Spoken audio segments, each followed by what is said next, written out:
कैरीचं season चालू आहे आणि तुम्ही काहीच बनवलं नसेल तर एकदा हा कैरीचा मुरब्बा नक्की ट्राय करा. तर त्यासाठी सर्वात आधी आपल्याला 8 कैऱ्या घ्यायच्या आहेत. तर तुम्हाला कैरी जी आहे ती पिवळी पडलेली नाही घ्यायची, हिरवीच घ्यायची आहे.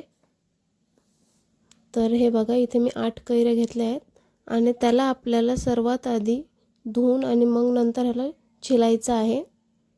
तर कैरी जर तुम्ही जास्त पिवळी घेतली तर मुरब्बा जो आहे तो आपल्याला नीट बनणार नाही किंवा जास्त दिवस टिकणार नाही. आणि कच्ची जर घेतली तर मुरब्बा जो आहे तो आपला जास्त आंबट बनेल. त्यामुळे आपल्याला मीडियम कैरीच घ्यायची आहे, ज्याने आपला मुरब्बा एकदम छान बनेल. तर इथे याच प्रकारे तुम्हाला सर्व ज्या कैऱ्या आहेत त्या छिलून घ्यायच्या आहेत. तर हे बघू शकता मी आता छिलून घेतल्या आहेत आणि याच कैऱ्यांना आता आपल्याला एक एक करून खिसून घ्यायचं आहे. कैरीला तुम्हाला हळुवारपणे खिसायचं आहे, नाहीतर हाताला सुद्धा लागू शकतं. तर कैरी जी आहे ती तुम्हाला प्रत्येक वेळी जी आहे फिरवायची आहे, ज्याने ती खिसायला सोपी जाते आणि खिसणी तुमच्या हाताला लागणार नाही. तर तुम्हाला अशाच प्रकारे जे आहे त्या सगळ्या कैऱ्या ज्या त्या खिसून घ्यायच्या आहेत आणि हळुवारपणे खिसायची. आणि जी ह्याची खिसणीची साईज आहे तर तुम्ही बघू शकता मी थोडीशी मोठ्या साईजनी जी आहे ते खिसत आहे आपल्या कैऱ्या. तर आपण मोठ्या साईजच्या खिसणीने खिसला तर आपला खिस जो आहे तो खूप छान पडतो आणि साईजने थोडासा मोठा, त्याच्यामुळे जे आहे आपल्याला खिसणीची साईज थोडीशी मोठीच घ्यायची.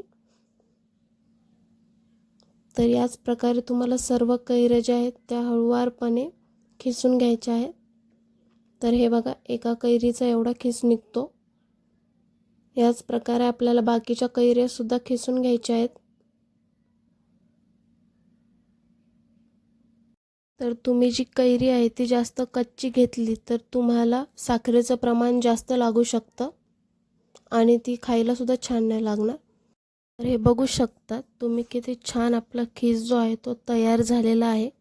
त्यानंतर आपल्याला गॅसवरती एक कढई ठेवायची आहे आणि त्यामध्ये आपल्याला 4 चमचे तूप टाकायचं आहे. तर तुम्ही तूपच वापरा, तेल नका वापरू बिलकुल सुद्धा. आणि त्याला आपल्याला या तुपाला जे आहे छान असं गरम करून घ्यायचं आहे.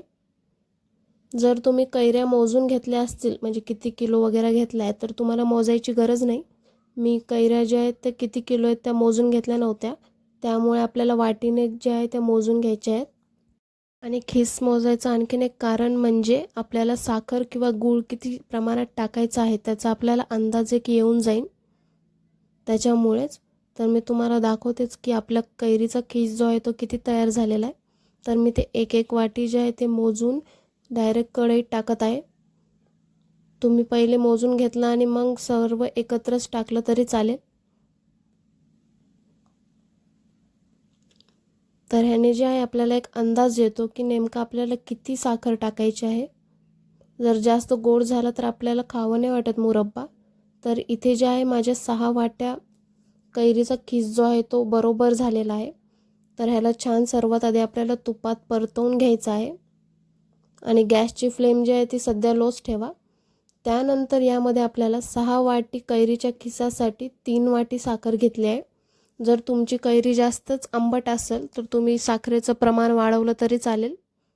मला इथं बरोबर 6 वाटी खिसासाठी 3 वाटी साखर लागली आहे आणि या साखरला सुद्धा आपल्याला कैरीच्या खिसामध्ये मिक्स करून घ्यायचं आहे. तर ह्याचं लक्ष द्या तुम्ही की कैरीचा खीस जो आहे तो खाली चिटकायला नाही पाहिजे कढईला, नाहीतर एकदा चिटकला तर तो वास जो आहे तो पूर्ण कैरीला लागून जातो. तर हे बघा आता आपल्या साखरेला जे आहे ते पाणी सुटलेलं आहे छान. ह्याला एकदा तुम्ही मिक्स करून घ्या छान असं. आणि त्यानंतर यामध्ये आपल्याला 4 ते 5 लवंग टाकून घ्यायच्या आणि लवंग टाकल्यानंतर ह्याच्यात एक अर्धा चमचा जो आहे छोटा त्यामध्ये आपल्याला मिरेपूड टाकायची आहे. तर तुम्ही मिरे घ्या आणि त्याला खलबत्त्यात जे आहे ते वाटून घ्या. तर ह्याच्यात अर्धी छोटी चम्मचच आपल्याला मिरे पावडर टाकायचं आहे आणि या दोघांना छान असं मिक्स करून घ्यायचं सर्वात आधी.